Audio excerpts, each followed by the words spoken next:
So in this question, what we want to do is approximate this integral from 1.1 to 2.3 e to the minus x times the square root of x plus 1 with regards to x. Now this is a complex integral and you need some advanced techniques to do that.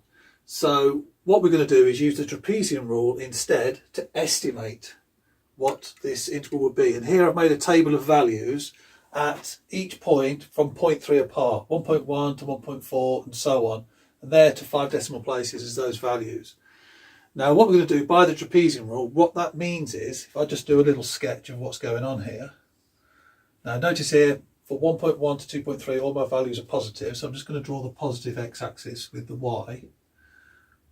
And you can see it's a depreciating function, and with this e to the minus x it's going to have kind of an exponential curve on it. So it's going to look something a little bit like this.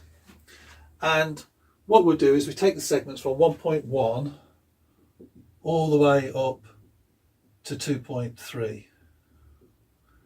And inside there, what we do is to do our approximation, just draw a line up to meet the curve. There's the first example, and turn that into a trapezium. Now notice here we've got a straight line here. This is not. These two sides obviously are straight.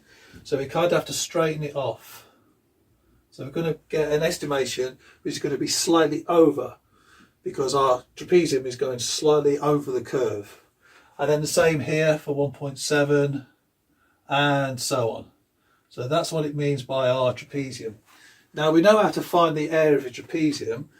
If I just take this trapezium outside of there, what I've got is my dimensions of my trapezium. So the base will be 0.3.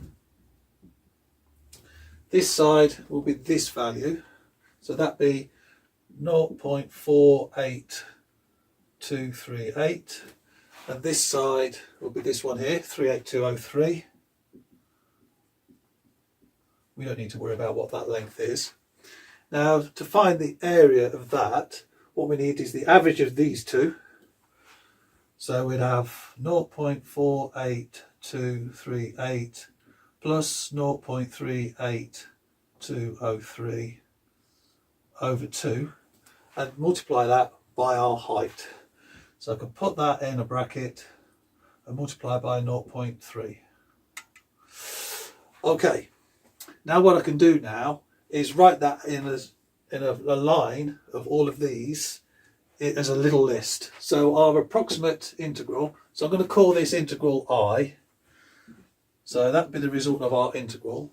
So that would be, if I write this first one up, so I've got 0.3 and I can bring the 2 out.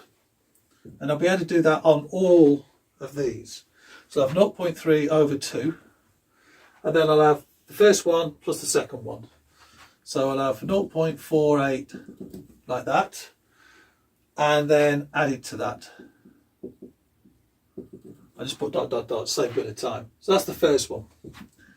And then for the second one, I'll have my second value and my third value, but with the 0.3 over 2 also added on to that. So what I can do is keep that inside the bracket and then add on this second one plus the third one. Okay, and then I can do the same for the third and fourth and the fourth and fifth. So I just put those in for now, and then I'll show you what I'm going to do next, and then just add this last one, just trying to make that as short as possible, and then close off the bracket. Okay, now if I can break this down a little bit, you can see there's a little bit of a shortcut here. So if you have to work out a trapezium rule, here's the short way of doing it. So what I'll do is here, and by using this you can probably see it. So I'll do my width of my bars at the bottom, that's 0.3. So whatever that gap is there, that's what you put here. Divided by 2, which will be derived from our trapezium rule.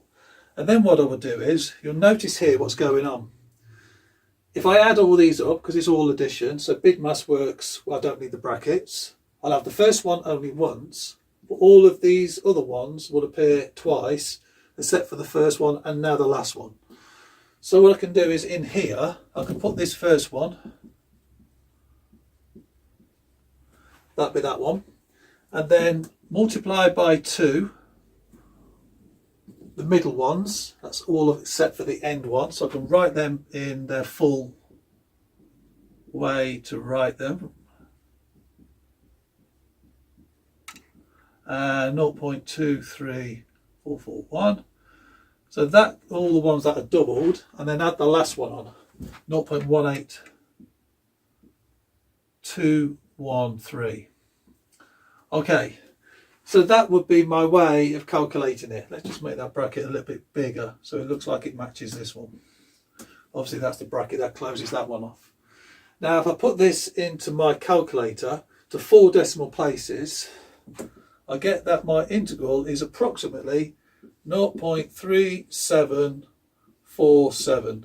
Notice I don't need really to put the result of my integral here because I've said that that is my approximate value of that. So my integral approximated would be 0.3747 to 4 decimal places. And that's how we would calculate the area under a curve using the trapezium rule. Okay.